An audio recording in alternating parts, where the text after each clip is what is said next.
Coromandel Gromor फिटसॉल आता सगळं fit आहे.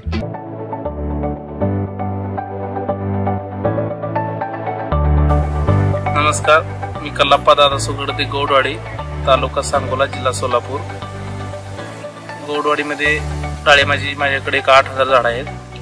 त्यामध्ये आता आलेला 2,000 हार्वेस्टिंगचा प्लॉट आहे, 2,000 झाडांचा. तो युरोप एक्सपोर्टसाठी चालू आहे. पर प्लॅन्ट साधारणपणे 30 ते 35 किलोपर्यंत माल निघतो. 70-80% एक्सपोर्ट युरोपला माल जातो. त्यातला ॲव्हरेज रेट हा 160 रुपयेपासून 140 पर्यंत असा ॲव्हरेज रेट बसलेला आहे. या वर्षी नवीनमध्ये वापरण्यात आलेले आपल्याला कोरोमंडलचे ग्रेड 1 सुरुवातीला सेटिंगसाठी आपण वापरलेलं आहे. त्यामध्ये आपल्याला मादी कळीची संख्या जास्त निघालेली आहे आणि सेटिंग भरपूर मिळालेलं आहे. त्यानंतर परत इतकं सेटिंग झालं की तो थोडं थिनिंग करावं लागलं. इतकं सेटिंग झालं त्यामध्ये नायट्रोजन, फॉस्फरस आणि पोटॅश तिन्ही गोष्टी असल्यामुळे दुसरी ग्रेड द्यायची आवश्यकता लागली नाही. त्याच्यानंतर थोडं सेटिंग झाल्यानंतर थोडं हिरव्या स्टेजमध्ये जाताना कोरोमंडल ग्रेड 2 म्हणून येतं.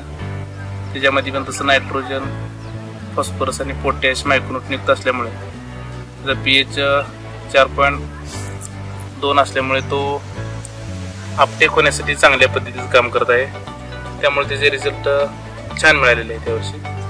ॲव्हरेज साईज, वजन ह्या गोष्टी ग्रेड 2 मध्ये दिल्यानंतर जर वर्षीपेक्षा 30 ते 35% ॲव्हरेज वजन जास्त मिळालेले आहे आणि क्वालिटी ही चांगल्या पद्धतीने आलेली आहे. त्यानंतर थोडं साईजसाठी आणि वजन वाढण्यासाठी ग्रेड 2 वापरल्यामुळे वजनातही बऱ्याच बराच बदल झालेला आहे. ॲव्हरेज साईज आता निघत असताना 200+ वर 300, 400, 600 पर्यंत, 700 पर्यंत निघालेले आहे.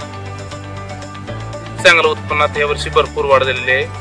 त्याचे ग्रेड 2 पण छान आहेत, त्या अडचणी. आणि दुसरी ग्रेड म्हणजे 52, 34 किंवा 12 अशी त्याची आवश्यकता यावर्षी मिळालेली नाही. 13-045 शेवटला पोटे द्या असं काही विषय नाही. म्हणजे त्यात असतानाच मिक्स मायक्रोन्यूट्रिएंट अन्नद्रव्य असल्यामुळे त्याचा रिझल्ट अतिशय छान मिळालेला आहे. कोरोमंडल ग्रोमोर फिटसॉल आता सगळं फिट आहे.